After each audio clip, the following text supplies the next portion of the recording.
Hello and welcome. आप देख रहे हैं गेम चेंजर्स। मैं हूं धीरज। आरसीबी अपना 7वां मैच खेलने वाली है। 7 मैच में अगर आप आरसीबी को उठाएंगे तो 7वां तो खेलना है जीटी से। 6 मैच में आरसीबी 4 जीती है, 2 हारी है। अब 2 जो उनको हार मिली है उसमें एक हार ऐसी थी कि जो राजस्थान रॉयल्स की तरफ से आई, जहां पर आप ये बोल सकते हैं कि बैटिंग कोलैप्स करते करते करते करते भी 200 जाती है। पर वहां पे सामने आपको वैभव की तारीफ करनी पड़ेगी। वैभव ने उस दिन बॉलिंग को खोल के रख दिया आरसीबी की।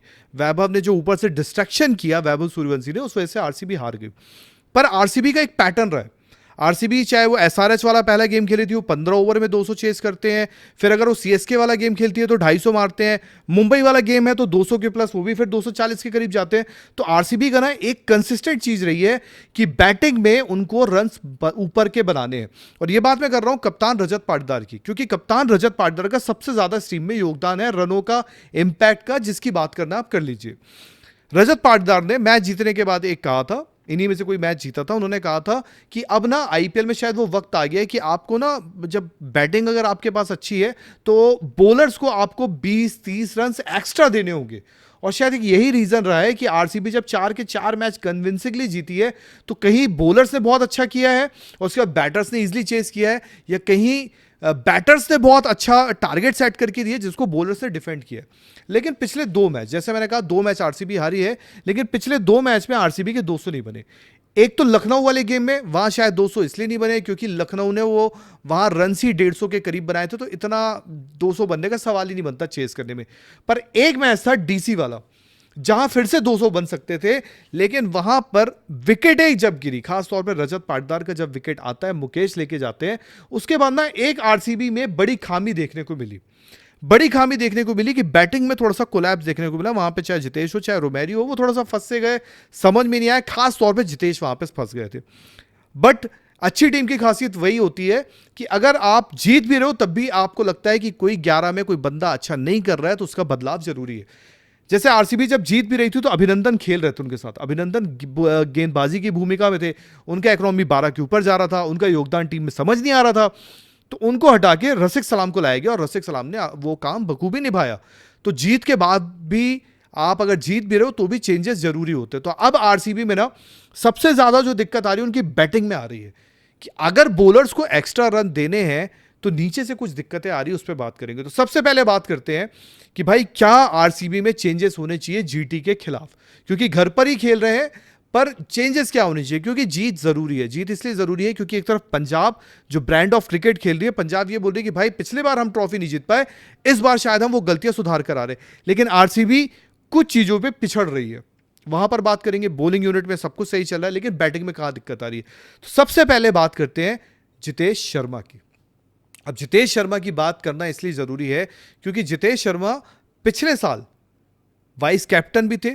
जब रजत पाटीदार को इंजरी हुई तो कैप्टन भी बने। उन्होंने जो लखनऊ वाला मैच जिताया जिसमें 100 किया, मयंक अग्रवाल के साथ पिछले साल जो पार्टनरशिप की थी, मैच जिताया था। इस साल भी अगर आप उनको देखें तो जो तस्वीर है आप उसमें विकेट कीपिंग देख रहे हो। विकेट कीपिंग में आप उनको शायद 100 में से 110 नंबर दे दोगे।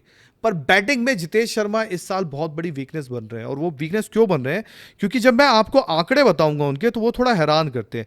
जितेश शर्मा के 6 मैच की 5 पारियों में बैटिंग आती है, जिसमें जितेश शर्मा के जो रन्स हैं वो 52 है। मतलब 47 गेंदों पे जितेश शर्मा 52 पे है। मतलब पिछले सीजन जो जितेश शर्मा 170 के स्ट्राइक रेट से रन बना रहे थे, इस सीजन जो उनका स्ट्राइक रेट है वो 110 पर आ गया है। और सबसे बड़ी बात है, जितेश शर्मा जो भूमिका निभाते हैं वो फिनिशर की भूमिका निभाते हैं। और अगर एक फिनिशर जो 170, 150, 160 के स्ट्राइक रेट से छोड़ के सीधे 110 पे आ जाए, फ्री हिट पे भी स्ट्रगल कर जाए, तो यहां पे आती है टीम की बैटिंग की तकलीफ सामने। अब जितेश दिक्कत आ गए हैं। अब होता है, प्रॉब्लम ये हो रही है कि जितेश का विकेट, बैटिंग ही तब आती है जब रजत पाटीदार का गिरता है विकेट। रजत पाटीदार ने इस टीम को एक अलग से एक कशन दे रखा है, या आप कह सकते हैं एक अलग ऊर्जा दे रखी है, क्योंकि 4 नंबर पर आते हैं और सीधा मारना शुरू करते हैं। उनका जो स्ट्राइक रेट है वो अभी भी 200 के ऊपर है। 4 नंबर पर बल्लेबाजी करते हैं, ये भी नहीं कि कोई टॉप ऑर्डर के बैटर है। पर इस टीम को अब बैटिंग को स्ट्रेंथ करने की ज्यादा जरूरत आ गई है। अब बैटिंग को स्ट्रेंथ करने के लिए आपको कुछ एक्स्ट्रा बैटर्स जोड़ने पड़ेंगे। प्रॉब्लम, तकलीफ ये आ रही है कि जब आप कुछ चेंजेस करेंगे, शायद जितेश पर अभी भी टीम एक अपना संतुलन बनाए कि नहीं चलो इनको रखते हैं, शायद जितेश पे भरोसा रखते हैं, जितेश के साथ जाए। लेकिन अगर जितेश के साथ आप जाएंगे तो भी तो आपको बैटिंग स्ट्रेंथ करनी पड़ेगी। जैकब बैथल का खेलना बहुत इंपॉर्टेंट हो गया। अब जैकब बैथल को लेकर ना बड़े अलग सवाल उठ रहे हैं। ये जैकब बैथल है, पिछले साल जैकब बैथल ने खेला था आरसीबी के लिए, और जिस जिस मैचेस में खेला था इंपैक्ट क्रिएट किया था, जिताया भी था, इवन सीएसके वाला गेम। पर तकलीफ ये हो रही है जैकब बैथल को लेकर ना एक अलग युद्ध छिड़ गया है। अब जैकब बैथल को लेकर युद्ध ये छुड़ गया कि एलिस्टर कुक ने ये कह दिया है कि भाई अगर आप वहां पे आईपीएल में बैठे हो, आपको नहीं खेलना है तो आप आ जाओ, काउंटी खेलो, आप काउंटी खेलो। और वहीं केविन पीटरसन इनके साथ कह रहे हैं कि भाई अब ये वो 90s का क्रिकेट नहीं है, या वो 90s की या 2000 की काउंटी नहीं है कि अब काउंटी इतनी जरूरी है, क्योंकि काउंटी का लेवल भी डाउन हुआ है। पर इन सब के बीच जैकब बैथल ने बहुत बड़ा मुंह तोड़ जवाब दिया है एलिस्टर कुक को। उन्होंने पॉडकास्ट के जरिए जो बातचीत होती है उसमें कहा कि यार मैं आरसीबी से बैठ के सीख रहा हूँ, वहाँ पे चीज़ें जो हो रही हैं। और इवन पिछले साल भी आपको याद होगा, जब पिछले साल भी गए थे, उन्होंने बोला आरसीबी से खेल के ना मेरे को जो एक्सपोजर मिल रहा है वो बहुत बेटर है। विराट कोहली से सीखना, एंडी फ्लावर से जो सीखने को मिल रहा है, मो बोबार्ट से जो सीखने को मिल रहा है, जो इनपुट्स मिल रहे हैं दिनेश कार्तिक, वो मेरे बहुत काम आ रहे हैं, मेरे को गेम इवॉल्व करने के बहुत काम आ रहे हैं। तो जैकब बैथल को लेकर ना बहुत सारी चीजें चली। एक तरफ फैंस की डिमांड है कि जैकब बैथल खेले, वहीं जो इंग्लैंड क्रिकेट का चल रहा है। और जैकब बैथल ने साफ कहा कि अगर आप आरसीबी कह रहा हूँ, अगर आप आईपीएल में एक बार इन हो जाते हैं, आप स्क्वाड में होते हैं, आप टीम में होते हैं, तो इतना आसान नहीं होता है छोड़ के चले आना। यूजली इंग्लैंड वाले बड़ा इजीली छोड़ के चले आते हैं, पर जैकब बैथल की बातों में दम है। अब बात करते हैं जैकब बैथल का खेलना क्यों जरूरी। पर जैकब बैथल भी बैटिंग करेंगे तो 1 2 3 या 4 नीचे भी कर सकते हैं, पर वो एक सवाल वाला स्थिति होगी। मैं जैकब बैथल की बात इसलिए कर रहा हूं क्योंकि आरसीबी जो अपना इंटर स्क्वाड मैचेस है वो लगातार खेलती है।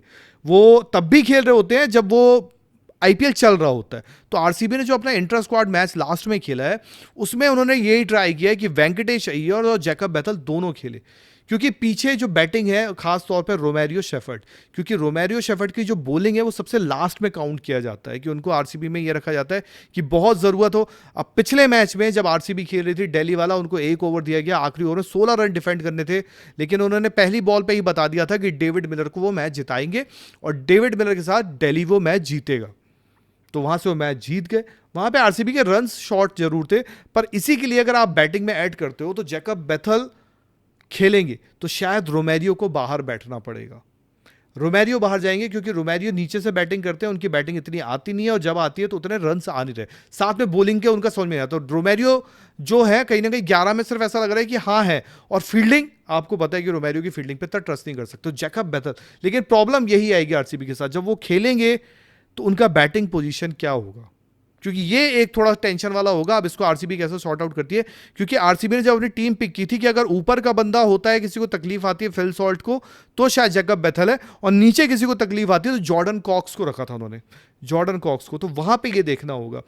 अब बात करते हैं, क्योंकि आरसीबी का जो मुकाबला आज है वेंकटेश अय्यर, अब वेंकटेश अय्यर को भी रखना पड़ेगा, क्योंकि वेंकटेश अय्यर में एक मैच में आए थे अगेंस्ट राजस्थान, आपको याद होगा, और वो रजत पाटीदार के साथ एज इम्पैक्ट आए थे। तो उन्होंने कहीं ना कहीं 200 तक पहुंचाने में और नीचे से आके, और जो बैटिंग रोल उनको दिया जा रहा है, तो वेंकटेश अय्यर उस हिसाब से खेल रहे हैं। बैटिंग रोल मतलब जो दिनेश कार्तिक ने, आरसीबी ने उनको बोला है कि आपको जब भी हम यूज करेंगे एज फिनिशर यूज करेंगे तो आपको पहली बॉल से ही चलाना है। तो वो उस चीज पर भी काम कर रहे हैं, लगातार उस पर काम कर रहे हैं।